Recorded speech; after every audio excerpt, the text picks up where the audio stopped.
Dear Madam President, congratulations.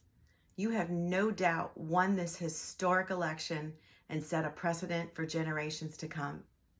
Now, let's bring back Roe and finally ratify the ERA.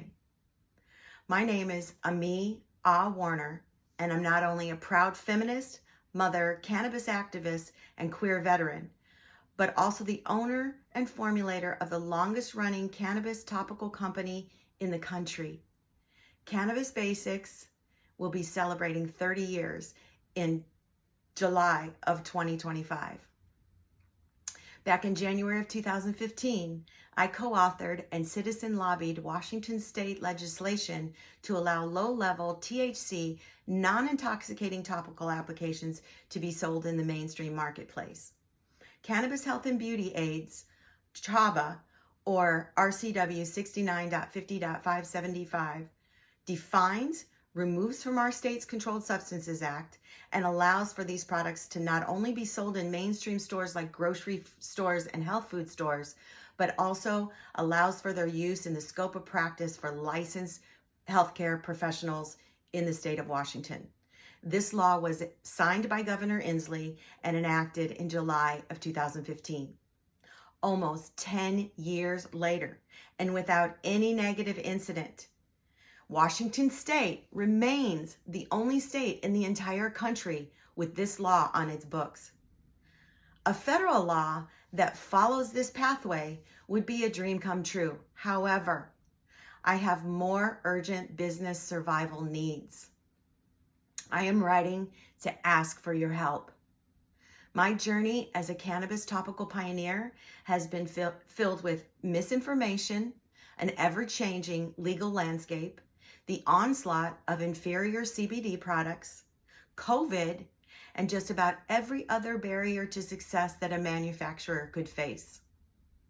The inabilities to take funds through my website, advertise in traditional means, ship via United States Postal Service, but most importantly, the inability to take credit card transactions are the roadblocks to the success that I envision for my company.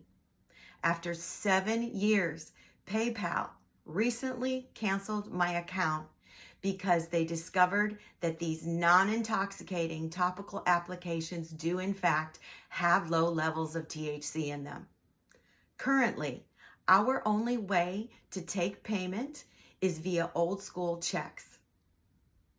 Due to federal law, all point of sale systems cannot accommodate my business transactions.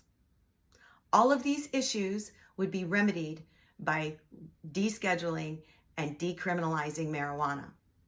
Legitimate cannabis businesses must have access to safe banking that is federally insured.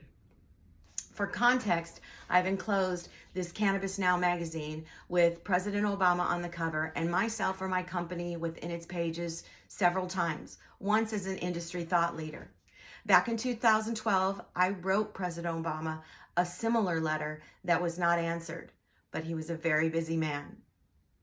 Per usual, I was ahead of the times. My hope now, though, is that you are serious about cannabis reform, and it is not just a campaign talking point. We must support legitimate cannabis businesses and release all nonviolent pot prisoners. This vast pool of talent and passion is currently being wasted.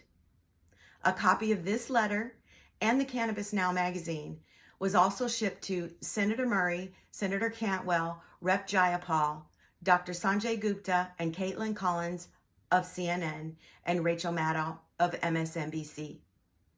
Wishing you all patience, health, and humor. Warner.